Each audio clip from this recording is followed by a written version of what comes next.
Rachel Maddow had a big scoop, and she handled it her way. With a single tweet on Tuesday, Ms. Maddow, the MSNBC anchor, set the political world ablaze, announcing at 7:36 p.m. that she was poised to reveal previously unseen tax records from President Trump on her 9 p.m. program.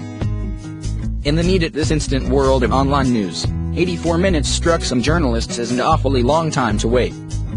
The White House took advantage, releasing a preemptive statement that detailed Mr. Trump's tax figures from 2005 before MSNBC had a chance to air its own report. The Daily Beast and other news outlets ran items as well. Ms. Maddow, who is enjoying the biggest viewership of her show's 9-year run, did not appear to mind.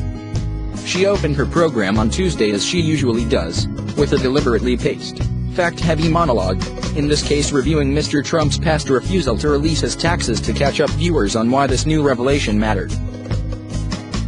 The revelation itself, however, was held back until after the first commercial break, a wind-up that some fellow journalists, eager for any bombshells, found exceedingly lengthy.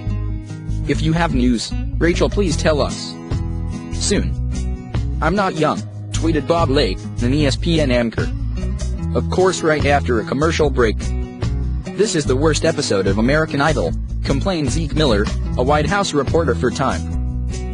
The wait, about 20 minutes in all, may have irked political reporters, but it was of a piece with the strategy Ms. Maddow has laid out for herself and her staff. In an interview last week, she described the real sense of responsibility to educate her 2.6 million strong audience, particularly those who may be casual consumers of the news. There's new people here every night, Ms. Maddow said in her NBC office in New York. I don't feel like I'm doing a Clubhouse update.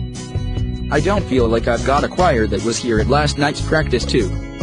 I definitely feel like, hey, if you're new, let me meet you where you are.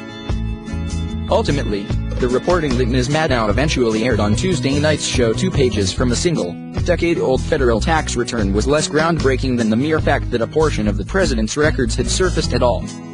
The journalist who obtained the records, David K. Johnston, a former tax reporter for the New York Times, said that the documents arrived over the transom in his mailbox.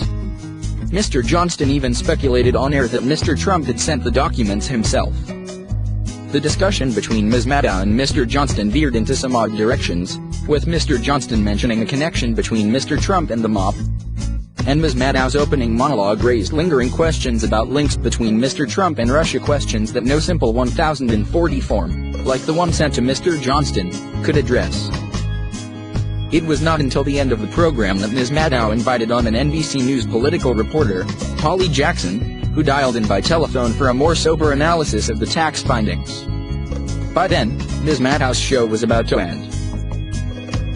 On Twitter, journalists complained that Ms. Maddow had overhyped her findings with the initial teasing tweet, noting that the information in the returns did not amount to a scandal. Others asked why so much of the focus was on Ms. Maddow and not the subject at hand. The President of the United States has not released his tax returns, wrote Peter Handy, a journalist at Snapchat who previously worked for CNN. Journalists are attacking Maddow for using her show to discuss this.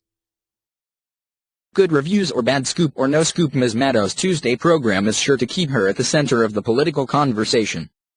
Last week, Ms. Maddow achieved a ratings milestone, beating out Fox News heavyweights Bill O'Reilly and Tucker Carlson among viewers aged 25 to 54, the most coveted demographic in television news. Never imagined I would want to choose a restaurant based on their willingness to turn on Rachel Maddow's show, the Politico reporter Josh Dawsey wrote on Twitter on Tuesday evening. Yet here we are.